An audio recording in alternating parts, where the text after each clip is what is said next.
Para darmos sequência às atividades do evento, chamamos para compor a mesa de honra Sua Excelência o Corregedor Regional do TRT da 15ª Região, desembargador Samuel Hugo Lima. Sua Excelência, a Vice-Corregedora Regional do TRT da 15ª Região, desembargadora Suzana Graciela Santisso.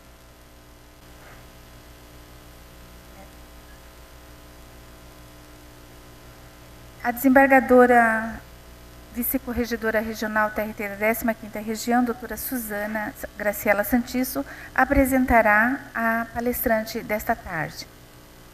Bom, para dar continuidade, vamos ouvir nossa queridíssima colega, brilhante juíza, professora, que tem um currículo muito extenso, mas vou aproveitar o que o Samuel fez, o doutor Samuel fez, e vou ler uma síntese. Juíza titular da 5ª Vara do Trabalho de Ribeirão Preto, Márcia Cristina Sampaio Mendes. A magistrada foi responsável pela Coordenadoria de Gestão Compartilhada de Ribeirão Preto no período 2015-2017. Diga-se de passagem, brilhantemente. É mestre em Direitos Coletivos e Cidadania Universidade de Ribeirão Preto, especialista em Direito Social do Trabalho pela Unicamp, e professora universitária da Universidade Estácio e professora em curso de pós-graduação UNAERP, Escola Superior de Direito.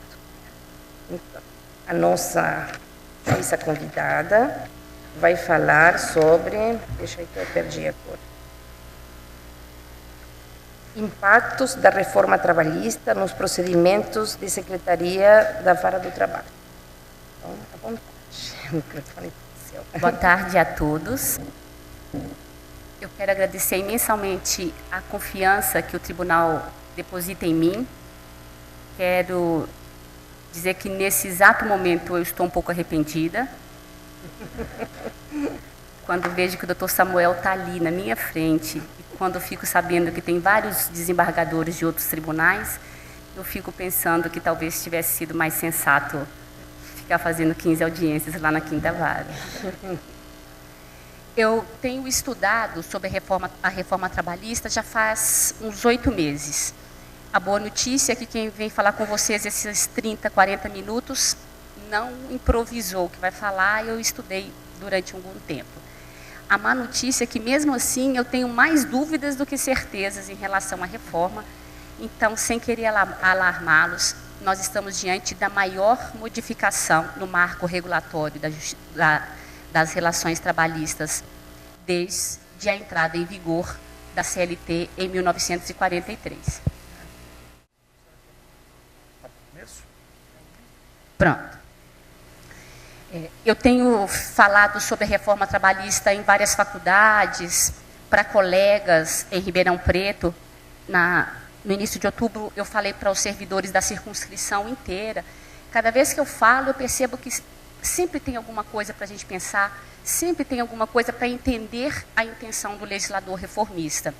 O que eu penso é que, de fato, nós estamos diante da maior modificação, e é uma mudança, na verdade, do paradigma do protecionismo do direito do trabalho, que o classificou, que o caracterizou desde o século XIX, quando uma ciência olhou ali o homem vendendo a própria força e disse: esses agentes não são iguais, eu preciso proteger um deles.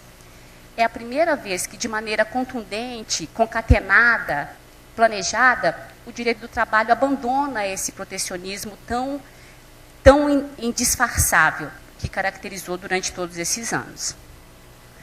E falar sobre a reforma trabalhista, penso eu, não é só falar sobre a Lei 13.467 de 2017.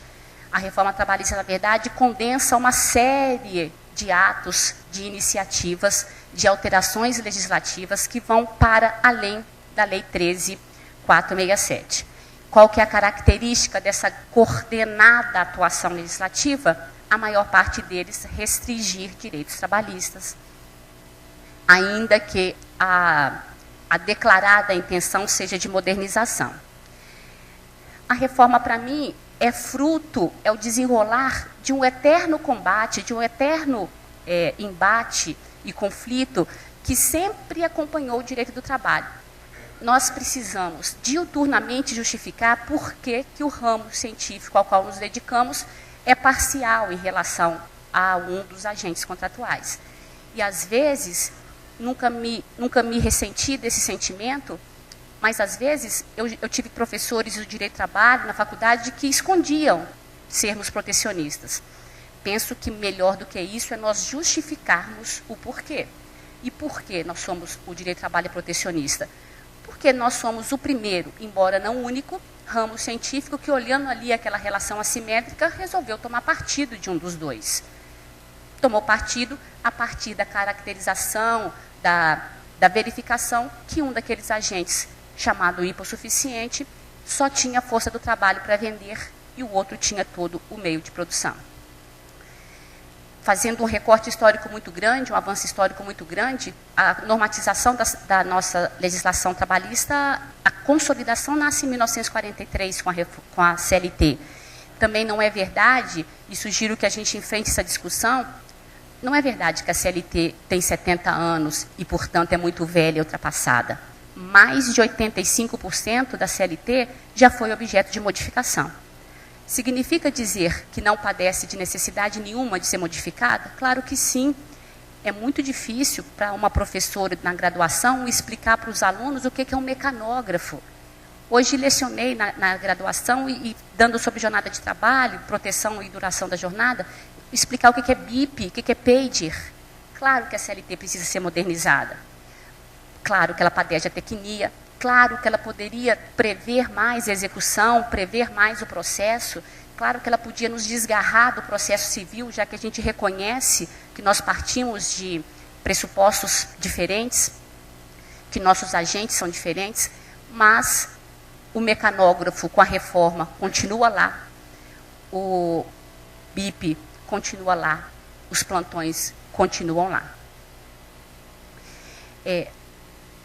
Vendo, no meu entendimento, que a reforma não teve como intenção modernizar a justiça do trabalho, o direito do trabalho, penso que é uma ideia de desmantelar mesmo o direito do trabalho.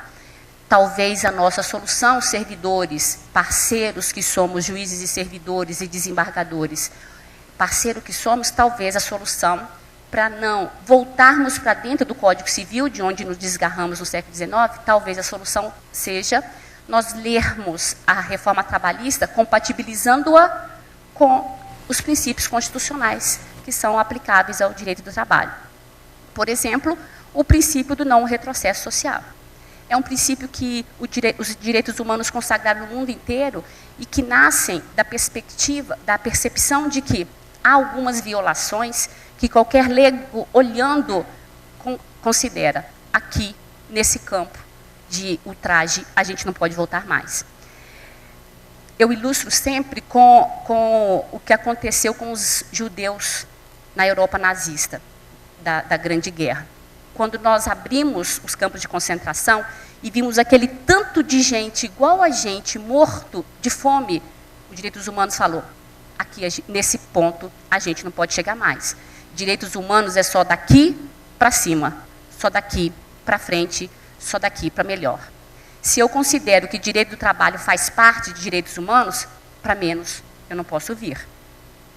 Talvez seja essa uma forma de nós lermos a reforma com olhos constitucionais, sem correr o risco de aplicarmos uma modernização, uma falada modernização inconstitucional.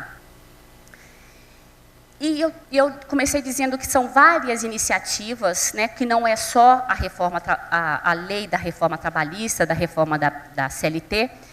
Então, eu organizo, na minha cabeça, ainda cheia de dúvidas, eu organizo a reforma trabalhista em 5 degraus. Primeiro, as alterações nas normas relativas ao trabalho rural. Porque, não sei se vocês sabem, já esteve dentro da lei da reforma.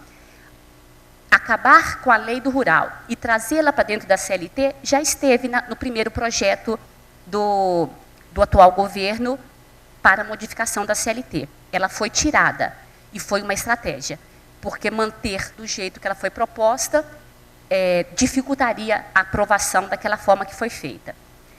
O segundo degrau são as mudanças nas regras de terceirização, estas já efetivadas e aprovadas, embora, não sei vocês, mas eu ainda não consegui ver isso na prática acontecendo, talvez ainda seja pouco tempo de experimentação. O terceiro degrau, a específica reforma da CLT em pontos cruciais, porque diferente do que muitos estão dizendo, eu não penso que a reforma trabalhista é coisa de amador. Não penso que as pessoas, no afogadilho de aprovar, fizeram de qualquer jeito.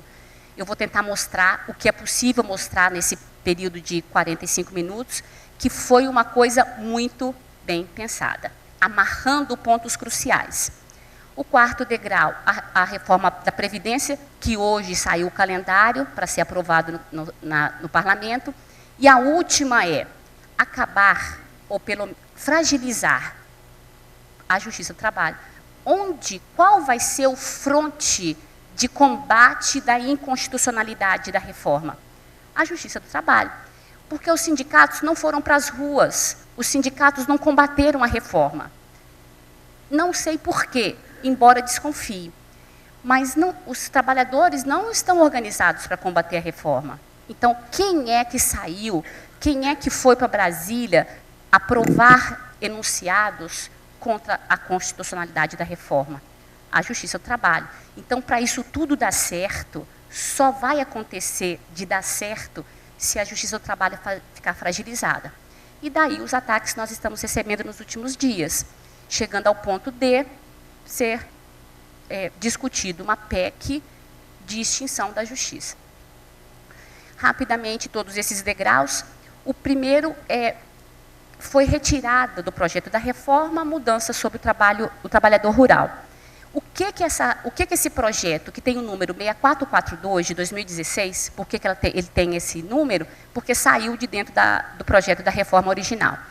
Ele prevê a possibilidade do trabalhador rural não ter salários, de a paga ser por comida e moradia, a possibilidade de uma jornada de 12 horas sem intervalo, a possibilidade de trabalhar 12 horas por 18 dias e a possibilidade da venda integral de férias. Eu não sei que nome você vai dar isso na unidade judiciária que você trabalha. Eu estou chamando de trabalho escravo. Mas, se não modificasse as regras sobre trabalho escravo, isso não ia vingar.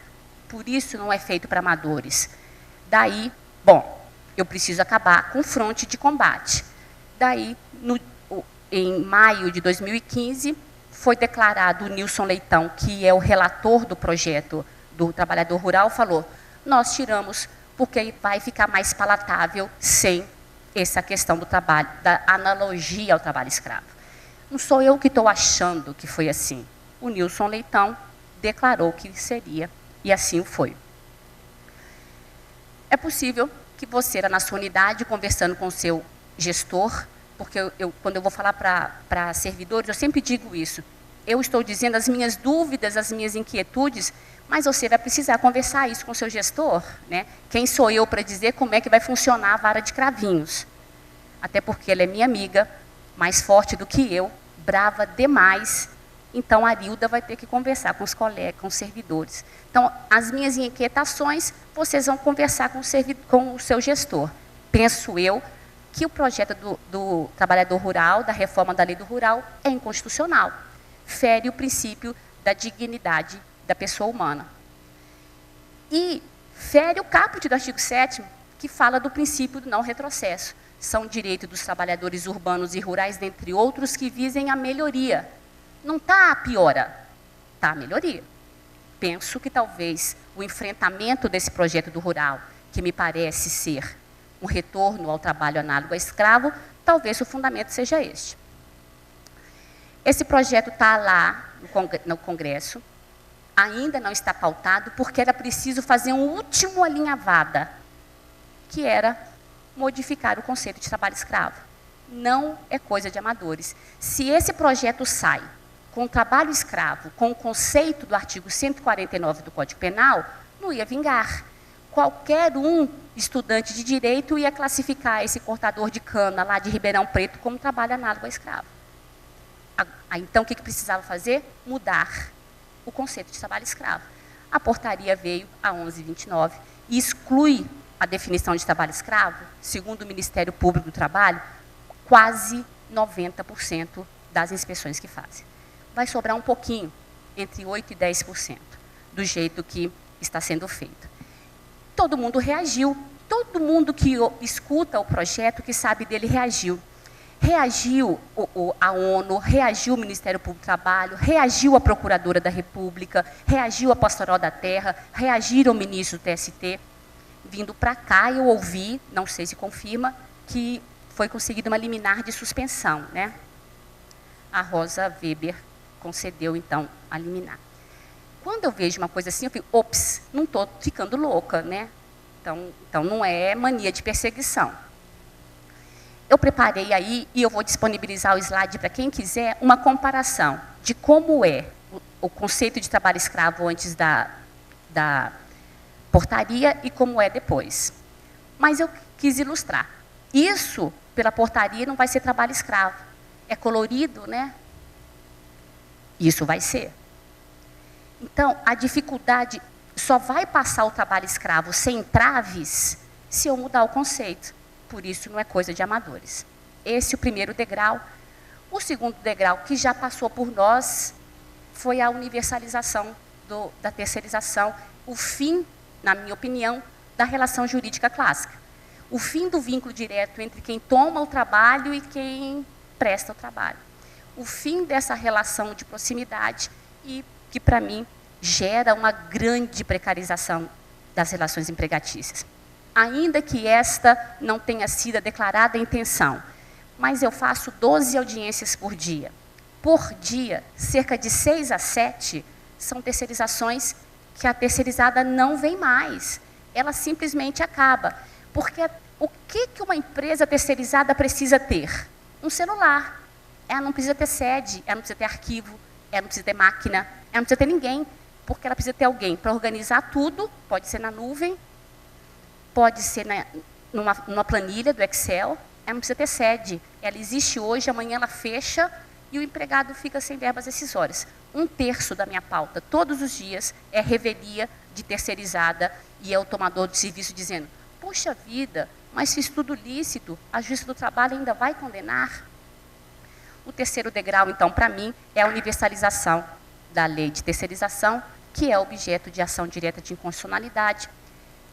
O terceiro degrau, aí a mudança da 13.467, que eu vou tentar fazer muito mais rápido do que fiz em Ribeirão, porque lá nós tivemos 8 horas, aqui a gente vai ter muito menos. Então, vou pegar pontos que eu acho cruciais da reforma trabalhista.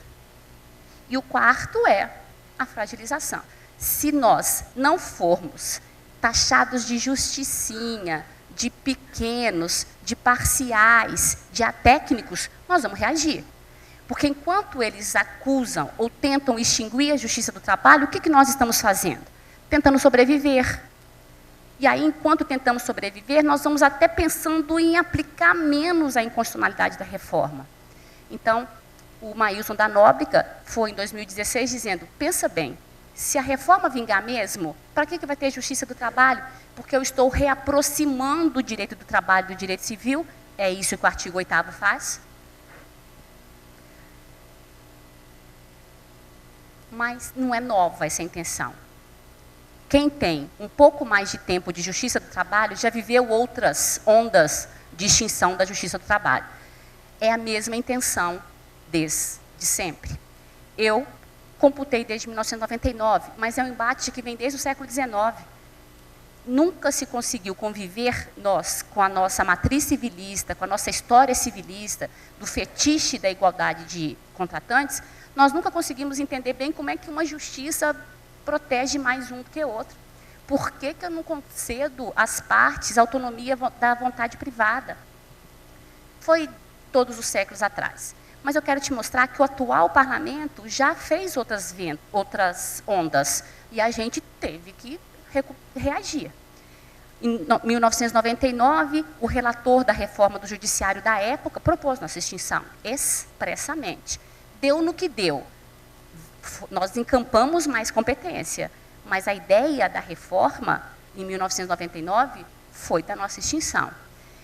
E agora, depois da aprovação dos enunciados da ANAMATA em Brasília, o Rodrigo Maia disse que, já que nós não cumprimos a lei, então a gente deve ser extinta.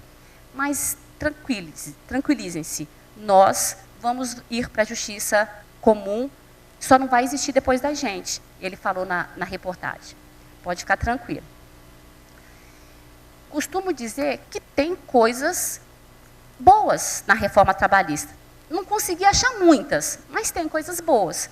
E daí ela faz alguns resgates importantes. Por exemplo, traz a possibilidade do TRC-CT através de depósito bancário, traz para a Justiça do Trabalho o reconhecimento e a valoração do advogado. Nós éramos o único ramo processual que o advogado não ganha honorários, nunca concordei com isso. Os honorários de sucumbência colocam o advogado que milita aqui em pé de quase igualdade com o que milita na Justiça Estadual, quase, porque aqui é de 5 a 15 e lá não tem essa limitação.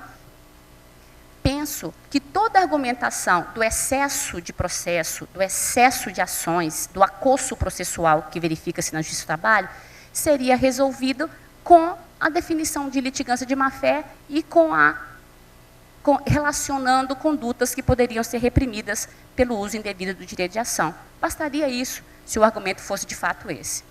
E a novidade também é o reconhecimento do processo eletrônico. Esses são, depois de muito esforço, os pontos positivos que eu consegui achar na reforma. Antes de entrar nos artigos que eu penso serem importantes, penso que todos nós, servidores e juízes da Justiça do Trabalho, nós vamos nos deparar no dia 11, se é que a gente já não está tendo que responder isso todos os dias, doutor, quando que o senhor vai começar a aplicar? Direito intertemporal tem ocupado 60% a 70% da minha atuação lá na vara do trabalho. Direito processual, a gente aprende na academia que aplica-se de imediato. Mas quão imediato é essa aplicação, a doutrina já desenvolveu pelo menos 3 grandes correntes. Você vai precisar conversar com o seu gestor, como é que ele vai entender isso. As grandes correntes doutrinárias da unicidade do processo, da unicidade das fases processuais e do isolamento dos atos processuais. Bem rapidamente eu vou lembrar como é que isso funciona. Qual que é a teoria da unidade do processo? Essa teoria diz que o processo é um só. A regra processual se aplica imediatamente, mas em processos ajuizados depois da sua entrada em vigor. Então, o processo é um conjunto de atos inseparáveis, unidos por um mesmo objetivo e são independentes. O processo iniciado com a vigência daquela lei vai com ela até o final e a aplicação imediata só se dá para os processos ajuizados ao depois. Qual que é o grande problema dessa teoria? Essa teoria possibilita que eu aplique num processo que ainda vai demorar 2, 3 anos, lei já revogada. Me parece um pouco problemático. A teoria das fases processuais é um avanço em relação à primeira e fala que o processo não é unitário, mas as fases sim. Conhecimento, liquidação, execução. Em cada fase eu vou usar a lei nova vigente naquela fase. Na postulação, na probatória, no decisório, na recursal. Naquela fase, entrando naquela fase, vigente aquela regra, ela vai reger toda aquela fase. Passo seguinte, outra regra. Essa é a segunda corrente. Qual que é a teoria prevalente universalmente? É a teoria do isolamento dos atos processuais. E aí, a unicidade do processo não prejudica a aplicação imediata da lei, a autonomia de cada ato. Aí, cada ato, e não fase, vai ser regido pelas regras vigentes aí. Majoritariamente é isso que se entende. Foi assim que o CPC aplicou as novas regras em 2015, foi assim que o CPC aplicou as novas regras em 73, provavelmente é assim que vai ser sedimentado quando é que entra em vigor. Eu trouxe aí como é que o CPC aplicou. Agora, nós estamos diante, por exemplo, o prazo de recurso a partir do dia 11? É em dias úteis, você gostando ou não, e eu não gosto. Os prazos serão em dias úteis, os honorários periciais prévios, se não houver acordo na sua unidade, penso que não vai poder ser exigido. Agora, a doutrina desde Dinamarca fala de uma série de atos processuais que está numa zona meio cinzenta, em zonas grises, que são meio ato material, meio ato processual. Daí esses atos mereceriam um tratamento diferenciado. Que atos são esses? Atos de vida processual com forte consequência na vida material da parte. Trago Dinamarca e ele fala ali exemplos, a prova, a coisa julgada, a responsabilidade processual. Com quais fundamentos eu daria tratamento diferenciado para algumas modalidades de atos processuais? Primeiro, o princípio da não surpresa. E aí, o que eu poderia já adiantar que seriam esses atos mistos, híbridos ou grises? A sucumbência recíproca, honorários periciais, honorários advogados. Porque quando o reclamante entrou com o processo, ele não sabia que se perdesse ele teria que pagar os honorários periciais, e nem que ele pagaria honorários da parte contrária. Essa modalidade de ato meio híbrido é que, penso eu, não inventei a teoria, penso eu que deveria ter um tratamento diferenciado, por conta do princípio da não surpresa. Vou mudar a regra do jogo no meio da partida? O outro fundamento... Bom, e aí quais seriam os outros fundamentos? Do devido processo legal. Você combinou comigo, Estado, que as regras seriam essas. Você não pode mudar no meio do caminho. Trouxe vários autores que pensam assim, e o que estaria aí nessa zona meio cinzenta? Honorários periciais, honorários prévios, sucumbência. Você vai conversar, servidor, com o gestor da sua unidade para deliberar como vai acontecer, como que vai ser aplicado. Ouço vários colegas dizendo que ato processual muda imediatamente, dia 13, porque dia 11 parece que é no final de semana, não sei, mas no primeiro dia útil vai ser aplicado assim, e ouço colegas entendendo que algumas coisas serão reconsideradas, e ouço colegas dizendo que o que vai definir a regra processual, por exemplo, da sucumbência e as demais, é a data do aforamento da demanda. Tem pelo menos 3 possibilidades. Você vai ter que se debruçar com seu gestor e deliberar, para ele deliberar sobre isso, penso. Além do direito intertemporal, tem outra discussão que eu tenho trazido para os servidores lá na circunscrição, que é o que eu estou chamando de relativização da hipossuficiência. Um argumento que quem ataca o direito do trabalho sempre disse é que aquele homem do século XIX não existe mais. Não precisa proteger tanto essa pessoa assim. E aí a reforma traz uma relativização. Ele traz a figura do hipossuficiente, do quase hipo e do hipersuficiente. O que eu quero dizer com isso? Primeiro, que a CLT sempre teve uma gradação da hipossuficiência. O artigo 62 da CLT sempre trouxe 2 tipos de pessoas que não são assim tão protegidos, né? Ele fez o quê? O 62 disse que externos e gerentes não faziam jus a nenhuma proteção do capítulo inteiro, 5.7 ao 7.5. Fomos nós que fomos decotando isso. Ó, tirar dele toda a proteção é muito. Falando uma coisa que eu deveria ter dito no início, a nossa geração vai ter a responsabilidade da reforma, o tamanho que ela vai ter para gerações futuras. Porque a gente pegou a CLT de um tamanho confortável. Por quê? Porque quem viveu em 45 fez o que nós estamos tendo que fazer agora. Então, é o tamanho que eu deixar a reforma ter na Quinta Vara, você em Orlândia, você em Cravinhos, é o tamanho que a reforma vai ter para as próximas décadas, para as próximas gerações. Então, continuando, a CLT sempre entendeu que tem uma categoria de trabalhador que não precisa assim de tanta proteção. O que a reforma faz é aumentar essa gama de pouco protegidos. E, primeiro, para uma gama de trabalhadores, o 444 ganhou um parágrafo. O 444 é aquele que dá às partes a possibilidade de negociar em mélios, em pégios nunca.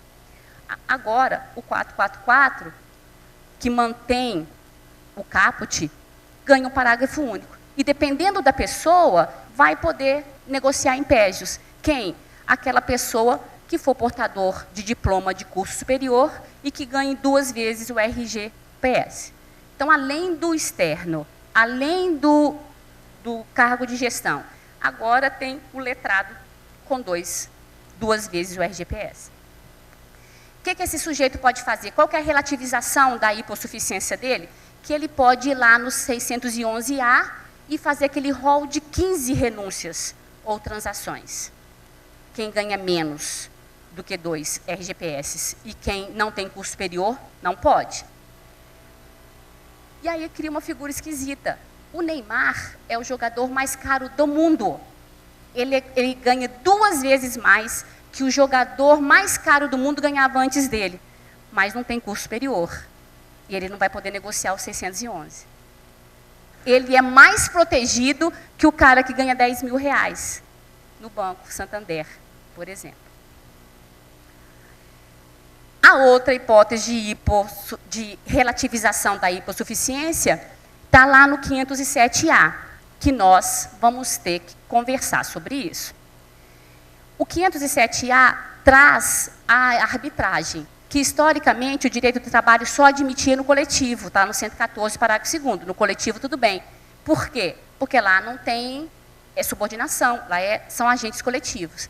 Agora o 507A fala, se você ganha 2 vezes o RGPS, você pode fazer uma cláusula compromissória de arbitragem. E aí, o que você conversar lá, está acertado. E nós, da Justiça do Trabalho, diz o artigo 8º, não vamos poder discutir se isso é justo ou não, se isso é certo ou não. Nós vamos poder, diz o artigo 8º, fazer as perguntas que todo juiz do cível faz. Quais? Você é maior? Sabe ler e escrever? Então, você chama a próxima, por favor, pode levantar? É isso que nós vamos fazer. Parágrafo 3º do artigo 8º.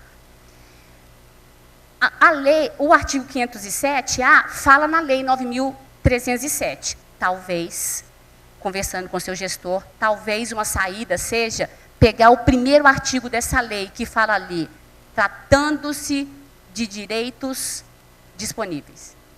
Se o seu gestor entender, não sei, que direito do trabalho não é nada disponível, ou se ele entender que é um pouco, que algumas coisas sim, algumas coisas não, então está me parecendo que não dá para dar o 507A a interpretação que se tem dado de que agora pode tudo, desde que você ganhe mais do que 2 vezes o RGPS.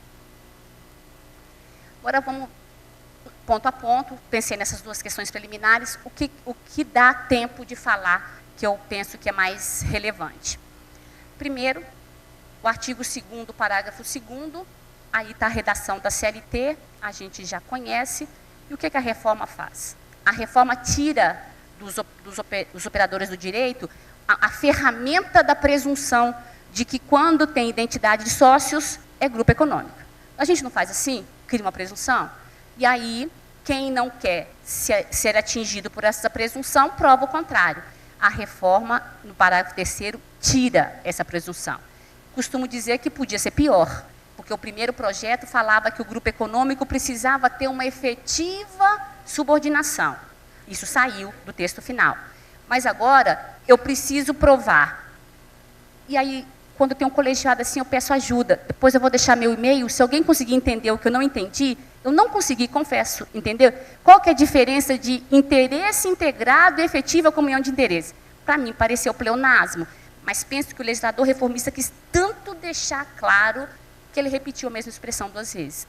Não consegui encontrar diferença entre elas. Mas, enfim, quer dizer que se você ler de maneira gramatical o parágrafo 3º do artigo 2º, você vai atribuir ao empregado o ônus de provar uma coparticipação mercadológica. Que trabalhador da cana vai saber de que isso se trata? Então, você vai estar transferindo para o empregado o ônus de provar uma coisa que a gente sempre presumiu.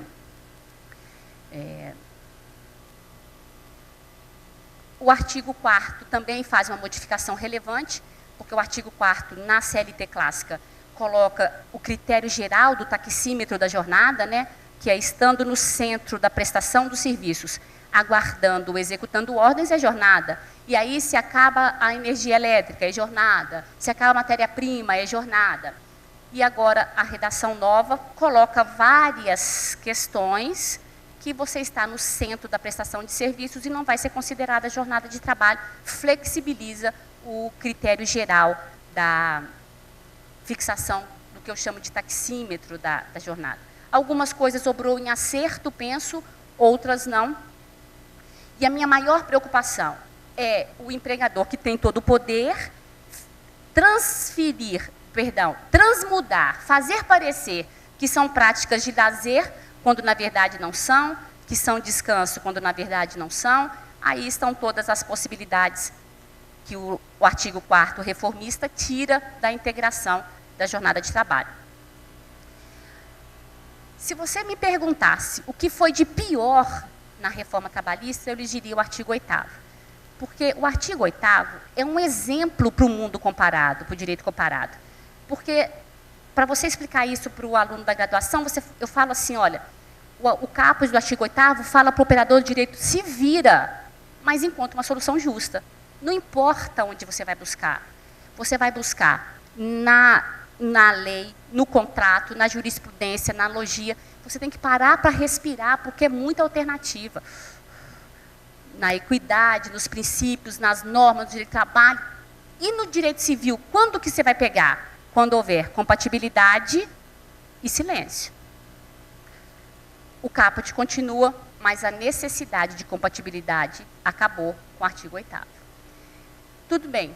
Será que alguém vai entender que eu vou poder aplicar o artigo do CB, mesmo incompatível? Se não fosse essa a intenção, penso eu, não teria sentido tirar aquela parte final. Mas o que eu penso tem gente que está entendendo que é inócua, pode ser que eu esteja exagerando na desconfiança, não está me parecendo inócua. Mas o que eu penso que ser pior do artigo 8º são o parágrafo 2º e 3º. No segundo fala assim, olha, TRTs e TSTs não vão poder criar súmulas nem enunciados que diminuam ou que ampliem direitos. Cá entre nós, entre cada 10 enunciados e súmulas diminui. O que nós fazemos com súmulas e enunciados é aumentar. E a reforma está dizendo, não pode mais.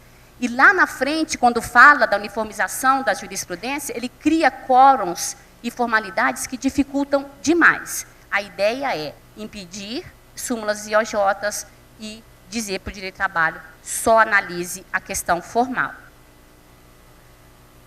Bom, eu trago aí o artigo 926 para mostrar que o CPC estava caminhando no nosso encontro e chega no artigo 926 falar, olha, vocês devem uniformizar, vocês devem fazer súmulas. E a gente anda no sentido contrário. Quando o CCB se desgarra daquele excessivo formalismo, daquele fetiche da forma, e caminha no nosso encontro, a gente vai no sentido oposto e tromba.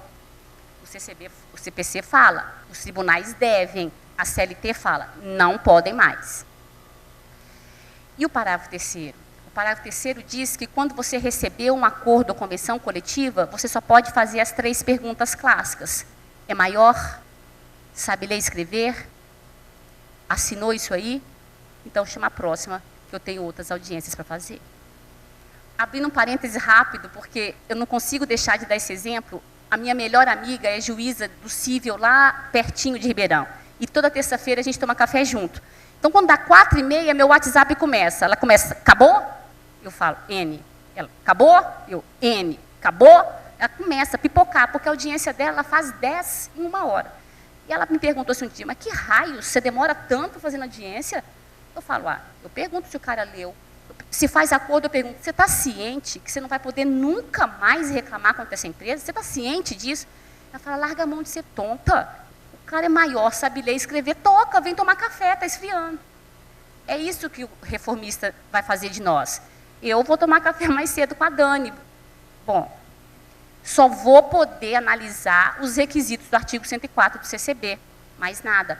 Aquilo que a gente fazia, perguntar, analisar se houve transação ou renúncia na questão das horas in itinere, acabou.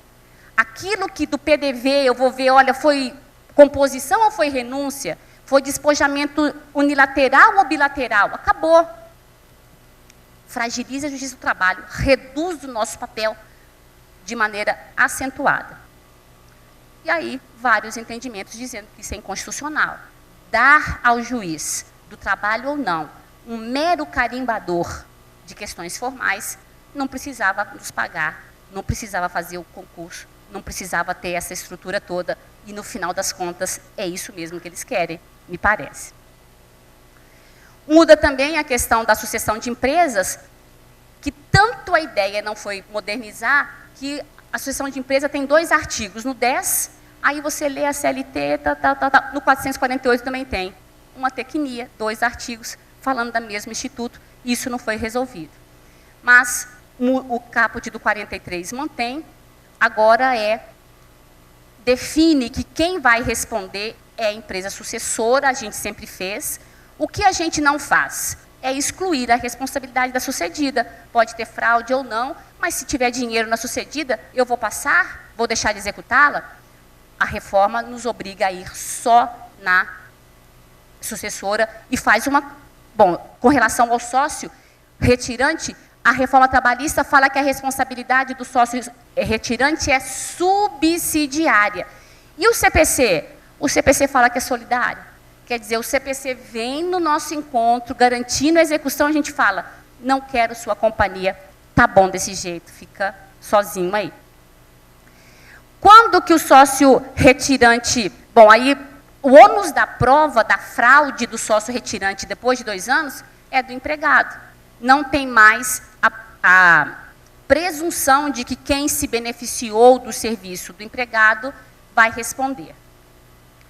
Outra modificação que muda muito o processo do trabalho é, enfim, inserir dentro da CLT a prescrição intercorrente.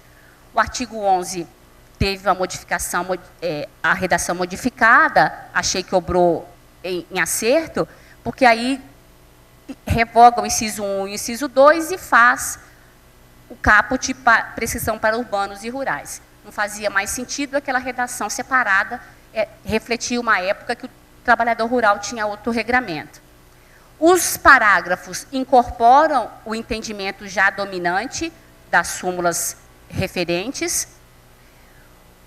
Trata também o artigo parágrafo 3º do artigo 11, do fato que declara que dá start na interrupção da prescrição, que no nosso caso sempre foi a demonstração inequívoca que abandonei a inércia.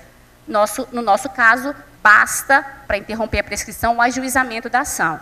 Nós usamos um critério diferente do CPC de 2015 e de 1973, que lá agora é o despacho que ordena a citação, e antes era a citação válida. Para mim, o certo é quando o autor deixou claro que não está na inércia. O problema é o artigo 11A, que coloca dentro da CLT a prescrição intercorrente. Ocorre a prescrição intercorrente no prazo de 2 anos. Penso que esse é um artigo que vai exigir de nós, servidores e juízes, muita cautela. Nós não estamos trabalhando com pessoas que têm a condição de manter, como o banco tem, um investigador. O banco vai atrás dos seus devedores com o investigador, assina carteira. O banco assina carteira de uma pessoa para sair investigando, tirando fotos, saber se o cara tem carro, tem bens ou não. O reclamante não vai conseguir isso. Então, penso que essa alteração vai exigir de nós muita cautela, muita reflexão. E, na verdade, eu costumo dizer que a maioria da reforma vem em sentido oposto à atuação do TST.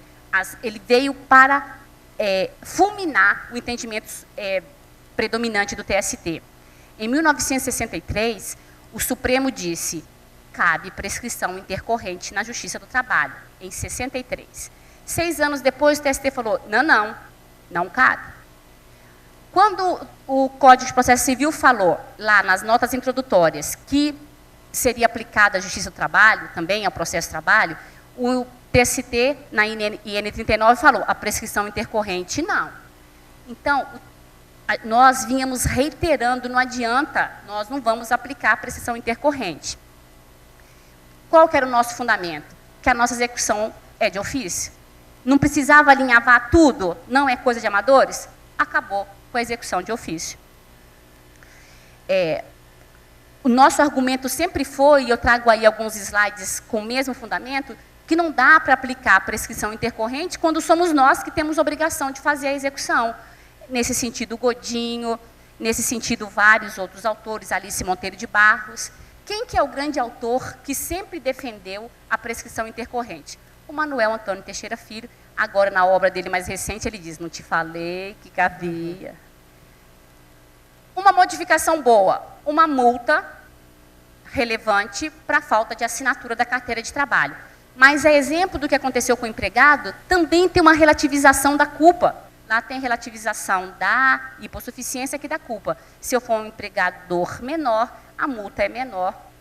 É uma antiga reivindicação dos empresários da classe patronal. A jornada de trabalho foi objeto de grande modificação. E os slides que se sucedem, que eu vou disponibilizar para vocês, para mim pode ser sintetizado da seguinte forma. Imagina uma escada, onde a compensação da jornada de trabalho só podia ser feita com o sindicato, caiu um degrau, agora pode ser feito escrito com empregado e empregador. A compensação que estava de empregado e empregador por escrito, agora pode ser tácito ou verbal. Como se fosse uma escada rolando abaixo, as exigências para vigência, para validade do acordo de compensação, foram alteradas no 58 e 59. A CLT traz, o reformista traz para a CLT figuras que a gente conhecia, mas não existia na norma, o marco regulatório não previa, que é a 12 por 36, a 4 por 2, que a gente sempre exigiu a participação do sindicato, a exemplo do banco de horas, agora cai, rola um degrau abaixo. Os slides que se sucedem tratam disso.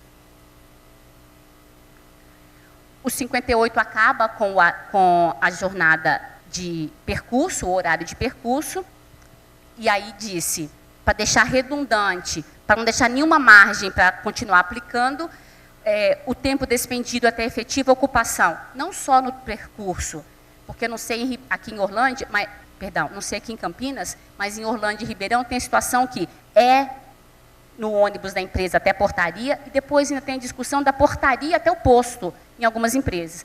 O reformista falou, não adianta, acabou. Se você vai por qualquer meio de transporte, inclusive fornecido pelo empregador, não vai ser tempo de servir, não vai ser tempo à disposição, a hora in itinere acabou. A hora TDD, como diz o Gerson Pistori, acabou. O trabalho parcial. O trabalho parcial também foi um atendimento, uma reivindicação da classe empresária, que já havia na CLT, e que possibilitava ao empresário de contratar o empregado quando a demanda dele era pequena. Tudo bem, você não precisa do empregado 44 horas, contrata por menos. Menos quanto? Até 25. Mas, em compensação, não pode fazer hora extra. Porque se você precisa menos da mão de obra dele, você faz só até 25. Se você precisar de mais, daí você faz o contrato inteiro. Sempre entendi muito lógico esse raciocínio. A reforma acaba com isso, dizendo que pode ser mais de 25 e pode ter horas extras. O fundamento para você não ter horas extras é lógico, é o que justifica a contratação parcial, é que você não precisa dessa pessoa há muito tempo. E aí ele muda para até 30 horas, e agora pode fazer horas extras. Você pode vender as férias no trabalho parcial, são as modificações. Em 43, na década de 2000, quando o banco de horas insere na CLT, no artigo 59, porque era deletéria essa compensação, né? A pessoa trabalha 8 horas, já cansa, imagina 12. Porque era deletéria para o corpo, para a mente, para a rigidez psicofísica, essa compensação do banco de horas precisava ter o sindicato. Rolou, escada abaixo, não precisa mais. A reforma acaba com isso. Parágrafo 5º do atual 59, o banco de horas pode ser pactuado por acordo individual escrito. E pode ser feito até tácito. A súmula 85 está chafurdada agora. Está lá sem validade nenhuma. Aquilo de não poder fazer acordo tácito, a reforma agora autoriza. E eu fico pensando no dia a dia da gente lá na primeira instância, fazendo audiência. Pergunta para o empregador hoje, onde está o acordo de compensação? Não tem. E o que a Márcia faz? Declara encerrada a instrução processual. Né? O senhor tem prova? Não, então declara encerrada a instrução processual. Agora não. Ele vai poder fazer prova de que em algum momento verbalizou, em algum momento pensou, porque tácito não é verbalizado, certo? Verbal é uma coisa, tácito é outra. Quer dizer que em algum momento eu pensei, deixei mais ou menos claro que havia uma compensação, rolou escada abaixo, agora, em detrimento à súmula 85, a compensação pode ser, inclusive, tácita. A 85 sempre disse, tácita não. O banco de horas que nós exigíamos a participação do sindicato não se exige mais. O 12/36 pode ser por acordo individual escrito. Não havia na CLT, mas a jurisprudência sempre sedimentou nesse sentido. Eles disseram que eu estou só com 5 minutos, vamos reduzir. A 85 fala, se você faz o acordo e não cumpre, o acordo está descaracterizado. A CLT nova fala que não. A CLT antiga dizia, hora extra em atividade insalubre, alguém tem que ir lá do Ministério do Trabalho e dizer a exposição extraordinária não vai causar problemas à rigidez psicofísica. A reforma fala que pode, ainda sem, excetua-se da exigência, a 12/36. Não tem mais exigência prévia.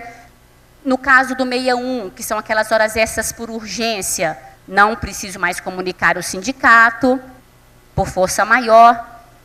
O 62 da CLT traz a figura do teletrabalhador. Vou tentar encerrar aqui, eu prefiro falar só até aqui e falar mais pausado, porque essa, para mim, é uma grande quebra de paradigma. O 62 introduziu uma figura de empregado, na minha opinião, que é diferente do externo. Até porque, embora tenha ouvido de alguns defensores da reforma que é a mesma coisa, se fosse a mesma coisa, não precisava de ter um inciso terceiro. Sempre teve o externo e os portadores de cargo de confiança, e agora caso o teletrabalho. Qual que é a diferença do externo do teletrabalho? Do externo, eu sei onde o empregado vai, eu que mando. Pega minha calça jeans e vai vendo, porque eu fabrico, e vai vendendo a Anhanguera fora. Eu sei onde ele vai. O teletrabalho, não. Ele pode fazer em qualquer momento. É moderno, na minha opinião, o teletrabalho. Acho que não é uma figura por si só nociva. O que há de nocivo no teletrabalho, e eu vou parar aqui, é a possibilidade de empregado e empregador discutirem sobre a responsabilidade de aquisição, manutenção, fornecimento de equipamentos tecnológicos e da infraestrutura necessária à prestação de serviço. Quer dizer, o legislador não acabou com o artigo 2º da CLT, que conceitua o empregador como sendo aquele que assume os riscos da atividade econômica, não mexeu nisso, e no 75 fala, se vocês toparem, o empregado pode ter que comprar a máquina de impressão, pode ter que comprar o papel, a tinta, pode ter que alugar a sala no shopping, pode ter que só usar roupa de marca, se vocês toparem. Em várias oportunidades, o legislador reformista disse, se os dois topam, se os dois acordam, tudo bem. É que, conforme eu escrevi no título dessa minha intervenção, é uma mudança de paradigma. O legislador reformista está entendendo o empregado como igual ao empregador. Coloca por terra todo esse acúmulo histórico que nós percebemos que não são iguais, e é por isso que foi criado esse ramo protetivo lá no século XIX. Tinha muito mais para falar, eu entendo que não dava tempo mesmo, eu vou disponibilizar o material para vocês, porque tem coisas piores, na minha opinião. Tem, por exemplo, sabe aquela cartinha da CPFL que você recebe todo dezembro, dizendo que todas as obrigações de janeiro a dezembro estão quitadas? Pois é, o empregado com o contrato em curso vai poder fazer isso com o empregador. Não vai precisar comprovar que pagou, não, só escrever que pagou. Quitação por salário complessivo. A cada ano, o empregado vai dar um recibo para o empregador, dizendo, daqui para trás, não tem mais direito em pago. Está tudo resolvido. Penso que tem algumas coisas que são flagrantemente inconstitucionais. Umas só constitucionais. Umas de discutível constitucionalidade. Quem vai fazer isso é você, servidor, com seu gestor. Porque a reforma vai ter, volto a falar, para encerrar, o tamanho que a gente deixar que ela tenha. Muito obrigada, boa tarde, desculpa.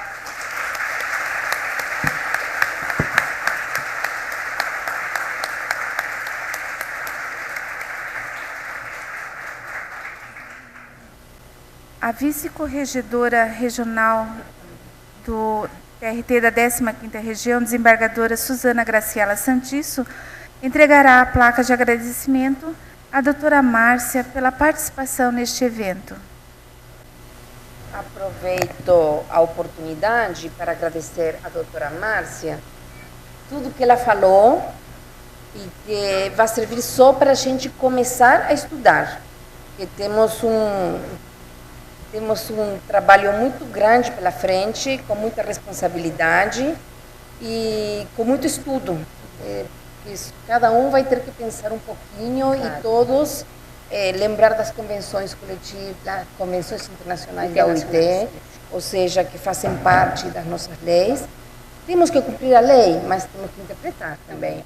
Mas tudo isso só com muito estudo e não com um achômetro. Esse que vai ser a grande diferença. A doutora vai deixar todo o material para a gente começar, mas eu acho assim, que em cada região um tema vai ser mais urgente que o outro.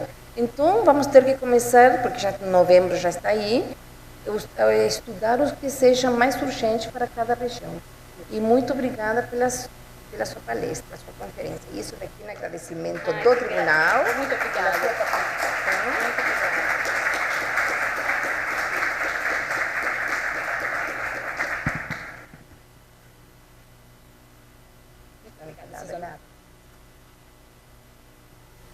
Por meio do ato CR número 8/2017, o Corregedor Regional da 15ª Região, Dr. Samuel Hugo Lima, instituiu a placa de honra ao mérito funcional Regina Nadruz Bastos, destinada a homenagear anualmente, durante a Mostra de Boas Práticas do TRT 15, servidores efetivos e inativos que, por reconhecido merecimento, tenham prestado relevantes serviços ao jurisdicionado e contribuído para o engrandecimento da instituição. A servidora aposentada Regina Nadruz Bastos, falecida em 2016, deixou a memória de seu trabalho sério, profícuo e virtuoso e dedicado por 22 anos a este tribunal. Em sua carreira, registrou elogios de magistrados com quem trabalhou, com destaque para aquele registrado pelo juiz-presidente do tribunal durante o biênio 2005-2006, Laurival Ribeiro da Silva Filho, pelo engajamento, desempenho, profissionalismo e eficiência nas atividades desenvolvidas durante o biênio, concretizando a instalação no âmbito desse regional de 25 varas do trabalho e na execução dos projetos nacionais de informática. Após lecionar língua portuguesa no ensino público estadual e aposentar-se da carreira de professora, ingressou por concurso público aos quadros funcionais do TRT em 1994, onde atuou como gestora na Coordenadoria de Administração de Recursos de TI, antigo Serviço de Manutenção e Apoio ao Usuário, até 2016. Nesse momento, chamamos o Sr. Vladimir Ney Suato, secretário da Corregedoria, para fazer uma pequena homenagem à Regina. A dona Irã Barbosa ficou muito feliz com seu amigo Ernesto. O tal amigo convidou toda a turma para um samba lá na casa dele, lá no Brás. Mas quando todos chegaram lá, cadê o Ernesto? Não encontraram ninguém. Ficaram com uma baita raiva, nem sequer perdoaram Ernesto, por não ter deixado um recadinho na porta. Do mesmo modo, esse amigo de Dona Irã, Regina resolve nos deixar sem aviso prévio. Mesmo que pensássemos em flexibilização das normas trabalhistas, não poderíamos abrir mão deste direito cogente.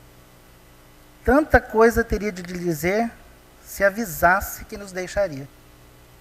Em 1994, o TRT era um menino. Enquanto Regina, generosamente, já lhe doava a sabedoria de uma professora de português aposentada. Havia um equilíbrio entre as necessidades de uma jovem instituição com o acervo experiente que ela poderia oferecer. Foi ela que me destacou o sentido da palavra desenvolver. Parece que estou vendo gesticular com as mãos para chamar a atenção que desenvolver era desenrolar o que estava enrolado, o que estava envolvido, aclarar as camadas, compreender o que antes estava envolvido.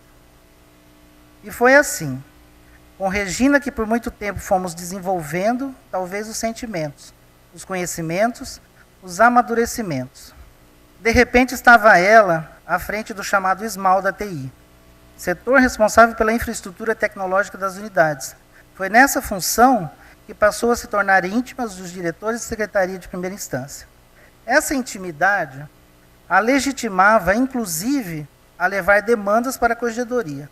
Certa vez, indignada com o relato dos colegas, trouxe informações que levaram a tomadas importantes de decisão. Mais que isso, na verdade, ela confortava os colegas a ouvi-los, mostrando atenção e interesse, que nada mais era do que o respeito que se dignava a conceder a qualquer um que a ela recorresse. A mim, em especial, trouxe conforto. Ao me relatar num dia em que me sentia meio preocupado com a grandeza do cargo que estava ocupando na corregedoria, que alguns colegas de vara estavam tranquilos, porque confiavam na minha experiência de diretor de vara para ocupar aquela honrada função. Regina ainda era um expoente nas artes. Cantava e era pianista. E mais que tudo, dançava. Atrevida, criou um passo singular de dança de salão para dançar só comigo. Era uma mistura de outros passos que acabou ficando tão extenso que chamávamos de comprido. Agora vamos fazer o comprido, dizia ela. Deslizávamos no salão, se bonito, se feio, não sabíamos, mas nos deixava exibidos. De cabrocha não podia ser chamada, ralhava, mas isso não dá para contar aqui. Faz parte de suas histórias românticas que ficaram no centro de convivência. Saber desses detalhes comprova que éramos amigos, e de pessoas como ela, a prova da amizade deixa-nos orgulhosos. No nosso último contato, convidou-me para dançar. Acertamos até os detalhes para decidir quem seria o motorista da rodada, para não termos problemas com os policiais de trânsito. Não deu tempo. Ela se foi e me deixou feita Dorirão, com raiva.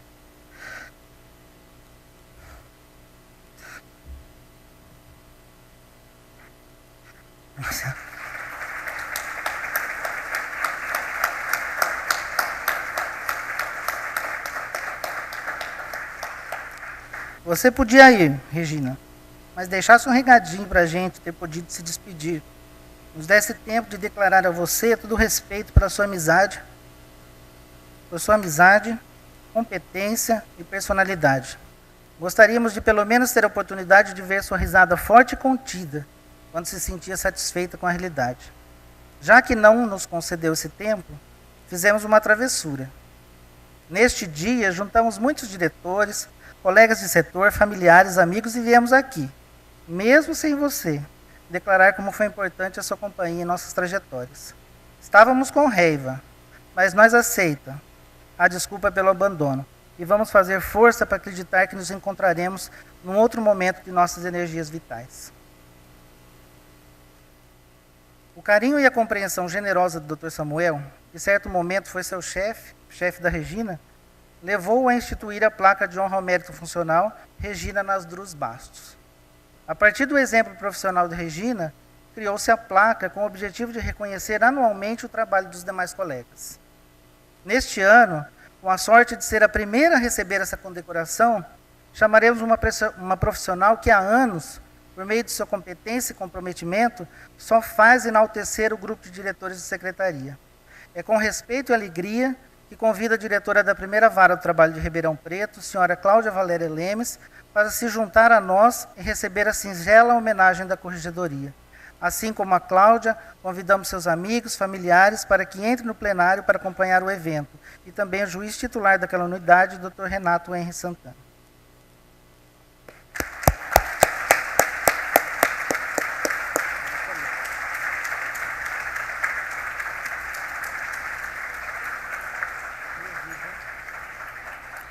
Natural de Ribeirão Preto, ingressou no TRT 15 em 29 de janeiro de 1996, na primeira vara de Jaboticabal, sendo lotada na primeira vara de Ribeirão Preto desde 6 de junho de 1997. Passou a ocupar a direção de secretaria da unidade desde 21 de setembro de 2004. Procedo agora à leitura de uma homenagem da família. Ao escrever esse texto, parto do princípio de que todos que olharam para o céu um dia já se intrigaram com uma figura que lá se desenhava. A nuvem, aquela lá de cima, inatingível, que tem várias formas e finalidades. Assim também é a Cláudia, pessoa intrigante, com diversificadas facetas e atuações. Como profissional, desempenha um cargo que exige postura rígida, por vezes distante, mas tudo com o fim único de promover a justiça. Somado a isso, temos seus vários papéis: o de filha exemplar, de excelente mãe, competente profissional, mulher ideal, sem parar por aqui. Assim como a nuvem pode trazer aquela chuva mansa que molha todo o povo de alegria, a Cláudia, com seu jeito aquariano de ser, envolve colaboradores, amigos, conhecidos e desconhecidos e deles extrai sorrisos largos e atitudes positivas. Mas nuvem no céu não representa apenas calmaria. Muitas vezes dali vem uma tempestade sem precedentes. Sim, tormenta aos que embaraçam a justiça do trabalho, que para ela não é apenas um serviço ou uma função, é meio legítimo de proteção ao trabalhador. Gestora pronta para reformas e perfeita para mudanças, técnica, porém sempre voltada para o ser humano. Nuvem de conhecimento em um processo contínuo de aprendizagem via interação, seu meio mais fértil. E é assim que ela se revela aos pouquinhos, por muito tempo, por meio de todos nós. Nesse momento, vamos assistir um pequeno vídeo de homenagem a Cláudia.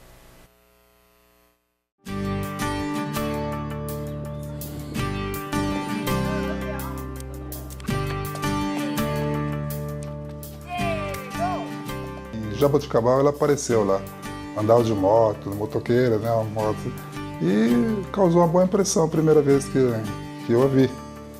Depois, com o tempo, ela veio para cá, nós nos tornamos amigos de verdade mesmo, aqueles amigos de um ir na casa do outro, um precisa do outro, liga e chama, a gente vai, é assim. Me trato como se fosse filho dela. Agora eu cheguei lá, ela pediu para me dar benção para ela. Ela me trata super bem.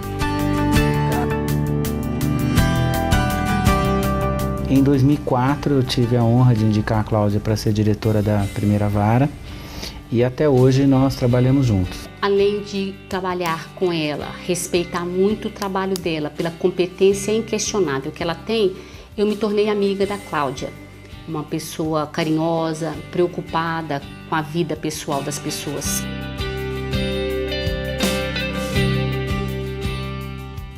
Trabalhar com a Cláudia é um prazer e um privilégio. Ela está sempre disposta a ajudar, a compartilhar experiências e dar opinião quando precisamos. Eu pego ela como referência porque eu sei que ela é uma pessoa que ela gosta do que ela faz, ela é dedicada.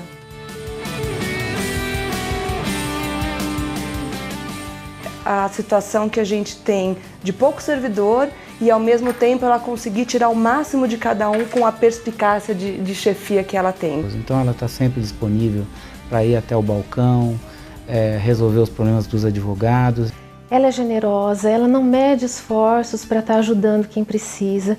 E na minha vida ela fez muita diferença, porque ela sempre me incentivou e sempre me apoiou. E eu fico até emocionada de dizer, mas eu agradeço demais todo esse bom relacionamento que a gente tem. E eu quero muito continuar sendo amiga dela. Agradeço de coração e quero que ela aproveite esse momento porque ele é mais do que justo.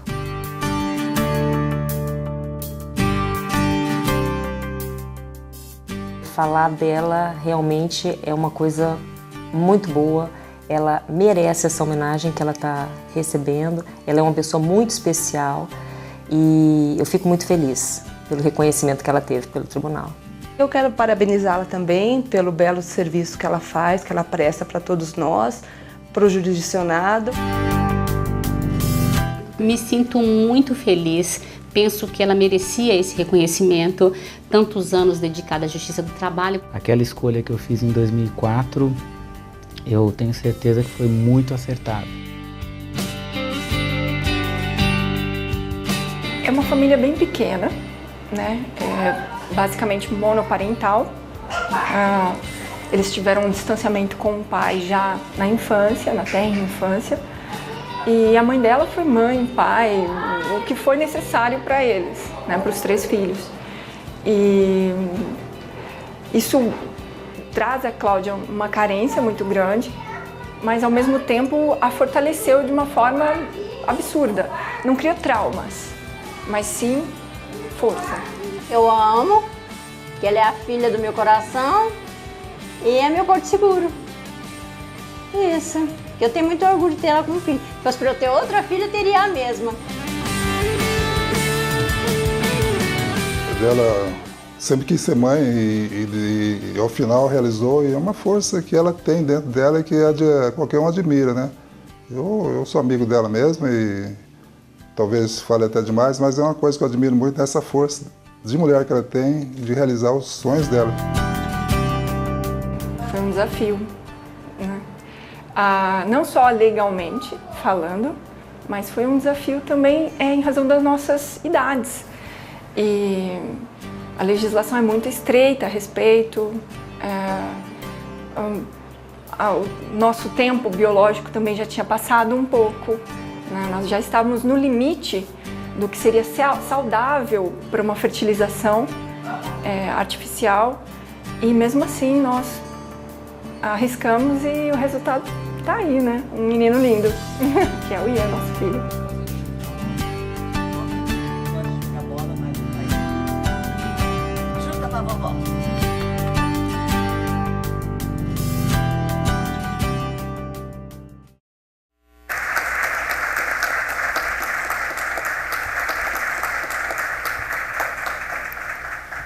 Para receber a placa de agradecimento e para entregar a placa de honra ao mérito à diretora homenageada, convidamos o Dr. Leonardo Ruggeri, filho da servidora Regina Nadruz Bastos.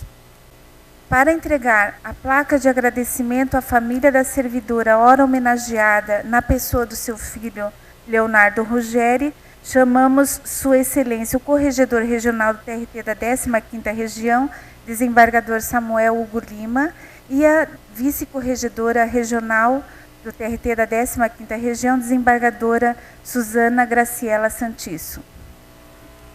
Para entregar o regalo, nós chamamos o senhor Newton, representante do Sind 15.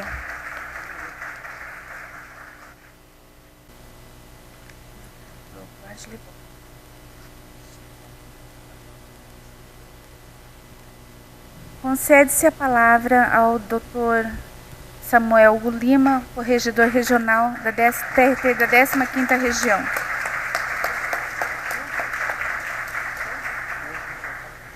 A Justiça do Trabalho é uma justiça que tem formada por pessoas, e é nisso que eu acredito.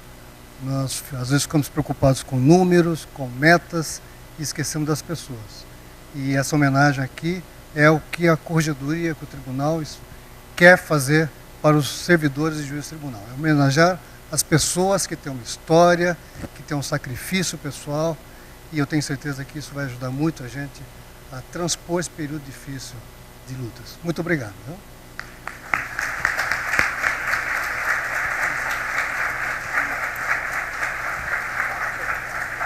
Concede-se a palavra ao Dr. Leonardo Ruggeri. As palavras fogem um pouco. Excelência, doutores, é uma honra estar aqui. Foi uma honra também entregar o prêmio para a colega da minha falecida mãe. Parece representar também tudo que nós acreditamos. Eu admiro o trabalho da minha mãe desde a época de professora. Teria aqui uma longa série de depoimentos. Ela fez um trabalho interessante também no ensino de segundo grau estadual. Eu estou honrado mesmo com a homenagem, está difícil segurar um pouco a emoção. E eu acho que sirva de estímulo e para uma igualdade, para uma busca do que representa a justiça do trabalho em relação ao hipossuficiente, em relação a dirimir aí as contrariedades da nossa sociedade tão injusta, né? Eu agradeço a oportunidade.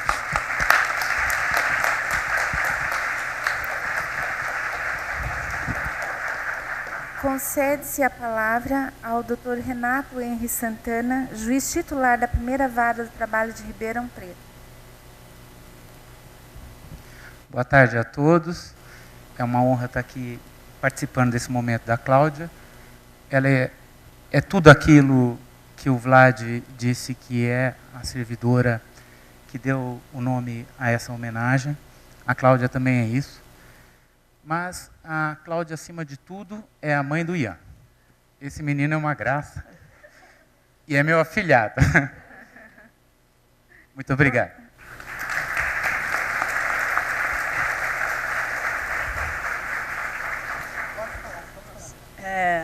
Gente, eu tenho um filho de 2 anos para criar, não faz comigo. Estou emocionada. Eu queria agradecer a garra da minha mãe por ter nos criado, agradecer a minha família, a minha companheira, o meu filho que ensinou o que é amor incondicional, ao Dr. Renato, que já que ele falou, eu escolhi como padrinho porque eu realmente acho uma pessoa especial. Já fizemos muitos trabalhos comunitários juntos, antes de exercer a direção da vara, e eu tenho muita admiração por ele. Eu queria agradecer a Corregedoria, principalmente essa visão que a Corregedoria tem de parceria conosco, de nos ajudar, nos auxiliar. Tem sido bem gratificante. Queria agradecer a minha equipe, que tem um grande comprometimento com o trabalho, aos meus amigos que falaram ali, e quero dividir com todos a honra de receber essa placa da Regina, da servidora que estamos homenageando. Queria agradecer e falar que isso é um trabalho de todos os servidores da 15ª. Nosso empenho, nosso amor, nossa dedicação para prestar serviço para o jurisdicionado com qualidade que a gente faz. Desculpa, gente.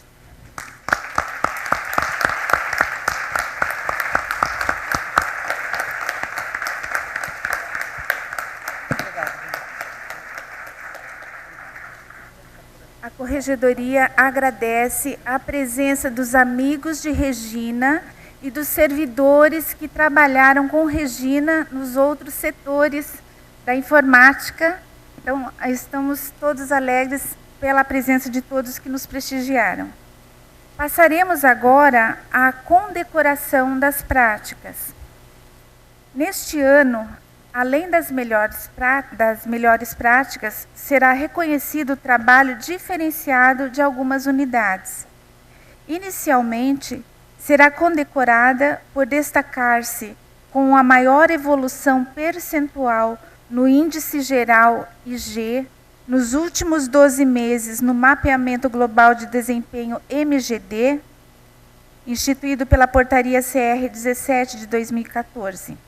Chamamos a juíza titular da primeira vara do trabalho de Franca, doutora Andréia Alves de Oliveira Gomide, e o diretor de secretaria, Alexandre Ivan de Souza.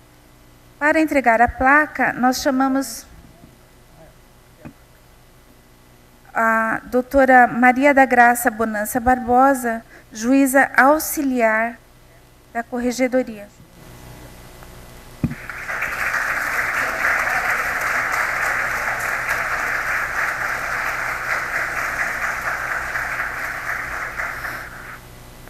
muito gratificante quando nós podemos, num momento de festa, e hoje de manhã eu falei que a mostra de boas práticas é a grande festa da primeira instância aqui no tribunal.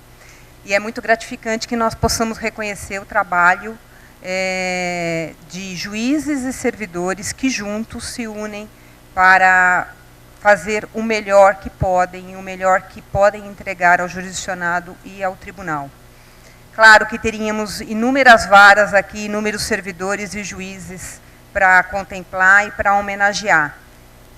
E eu espero que a Andréia e o Alexandre representem esses juízes e esses servidores, simbolicamente, pelo trabalho e pelo destaque que têm apresentado na condução da primeira vara de Franca. Vocês estão realmente de parabéns. Obrigada.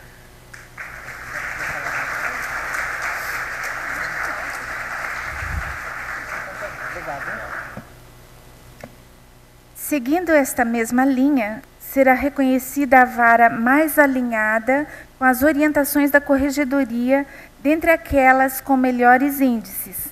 Chamamos o juiz substituto da Vara do Trabalho de São Joaquim da Barra, Dr. Ricardo Luiz Valentini, e a diretora de secretaria, Cristiana de Melo Abes. Para entregar a placa, nós chamamos a doutora Lúcia Zimmermann, juíza auxiliar da Corregedoria.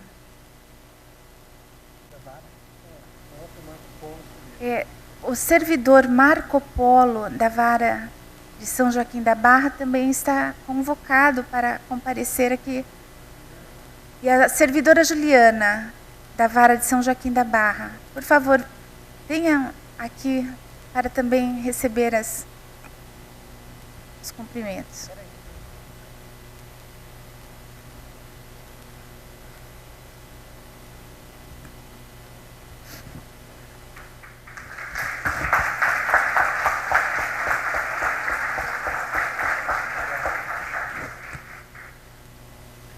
Me sinto honrada, na verdade, de estar podendo fazer a entrega desse reconhecimento da Corregedoria, nessa mostra que homenageia a nossa servidora, Regina. É com muita emoção que eu passo essa placa a São Joaquim da Barra, que merecidamente está recebendo. Parabéns.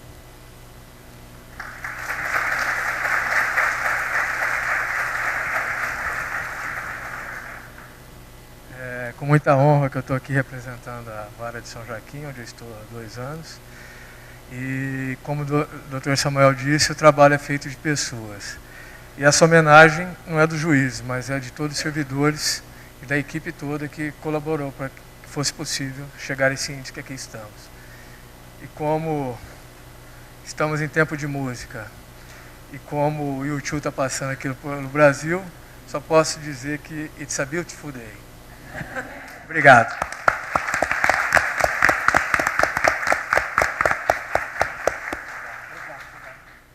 Passamos agora à condecoração das práticas de qualidade de vida. Para entregar a placa,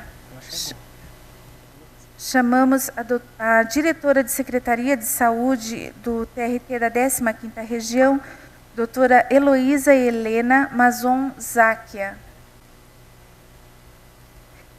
Entregará o prêmio o senhor Newton, representante do Sind 15.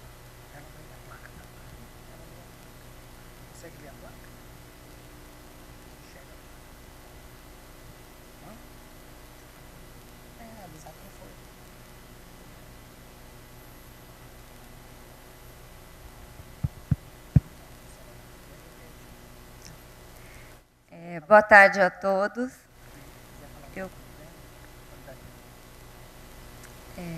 Eu confesso que foi muito difícil para a gente escolher entre as várias práticas de qualidade de vida que foram encaminhadas, que foram inscritas, escolher uma. Essa primeira versão, o primeiro ano que se tenha o prêmio de qualidade de vida, que a Corregedoria abraçou com a gente essa causa, e é com muita honra que a gente recebeu esse abraço da Corregedoria. E como eu disse, foi realmente muito difícil, porque todas as práticas que foram escritas, elas realmente agregam qualidade de vida ao trabalho. Mas tivemos que fazer uma escolha. E a vara de Mococa foi a elegida esse ano. Então, para isso, a gente chama...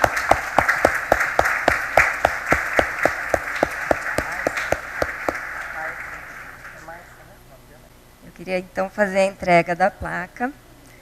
A Márcia e a Ana Carolina, que estão representando...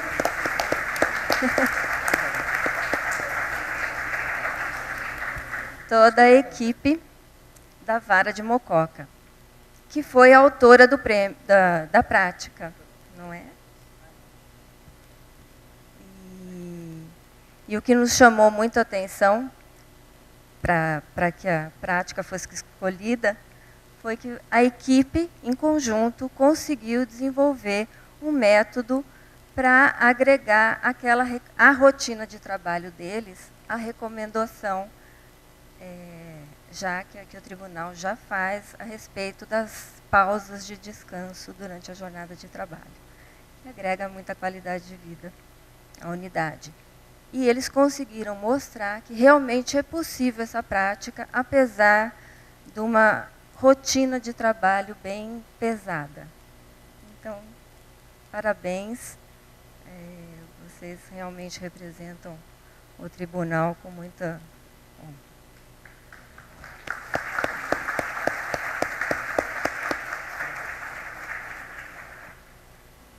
Para entregar a placa à melhor prática escolhida pela Corregedoria na categoria Práticas de Secretaria, nós chamamos Sua Excelência, o Corregedor Regional do TRT da 15ª Região, o desembargador Samuel Hugo Lima.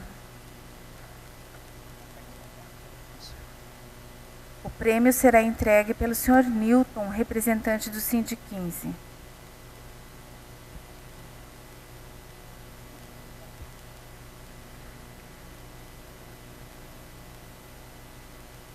A diretora da 4ª de Jundiaí está presente.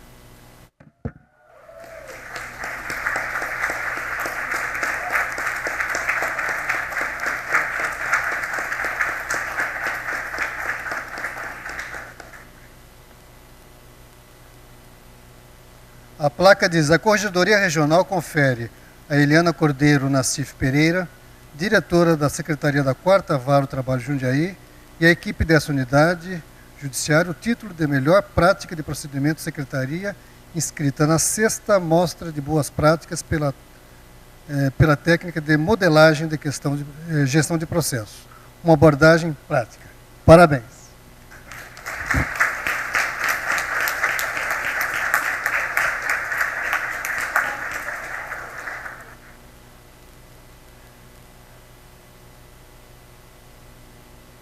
Agradeço imensamente, mas quero dizer que o trabalho quem fez foram as duas aqui. Muito obrigada. Uma boa gestora, né? É isso aí.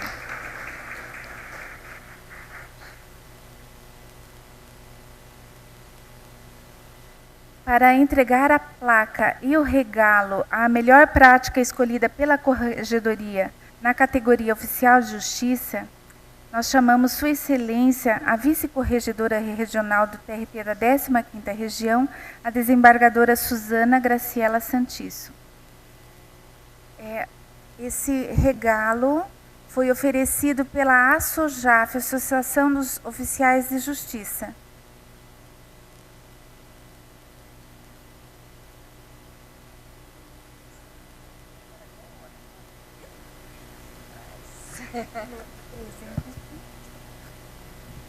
A Corregedoria Regional confere ao oficial de justiça Fernandes de Oliveira e ao servidor Luiz Fernandes Rocha, da Vara de Trabalho de Rio Claro, o título de melhor prática para a gestão de trabalho dos oficiais de justiça, inscrita na 6ª Mostra de Boas Práticas, com a técnica Contribuição do Oficial de Justiça para a formação de pauta efetiva de mediação. Campinas, 24 de outubro. Estão presentes?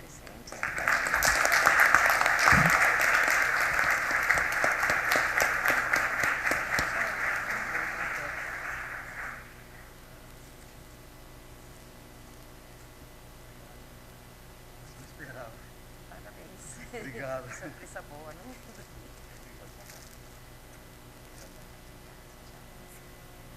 Para anunciar a prática mais votada pela internet, nós chamamos o senhor Vladimir Ney Suato, o secretário da Corregedoria da 15ª Região.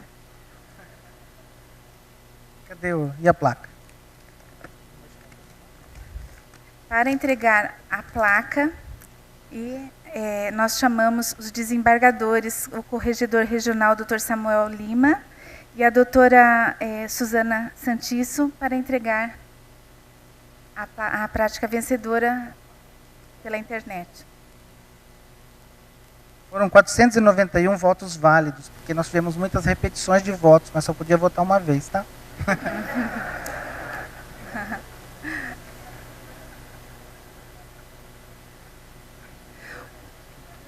O presente será entregue pelo senhor Newton, representante do Sind 15. A prática escolhida com 58 votos é Índice de Normas do TRT aplicáveis à primeira instância.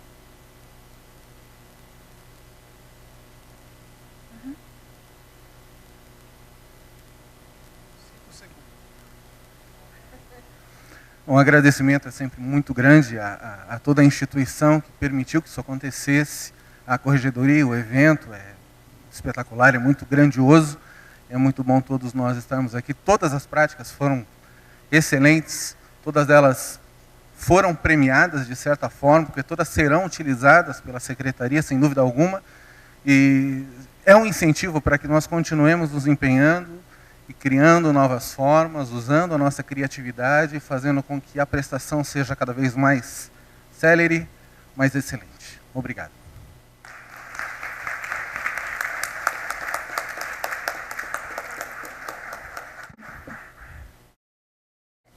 Eu tinha preparado umas palavras, todas bem bonitas para falar, mas eu acho que o que mais bonito aconteceu, agora eu vou falar no coração, que é como eu sei falar melhor. O mais bonito que aconteceu aqui hoje é ver tudo isso. Foi ótimo que hoje fiquei o dia inteiro aqui e não liguei a televisão. Então, porque o Brasil é isso aqui, não é o que a gente está vendo pela televisão. E cada um de nós tem que tratar de fazer no seu gabinete, na sua vara, em cada obrigação que a gente tem, dar o melhor. E assim que nós vamos mudar o país.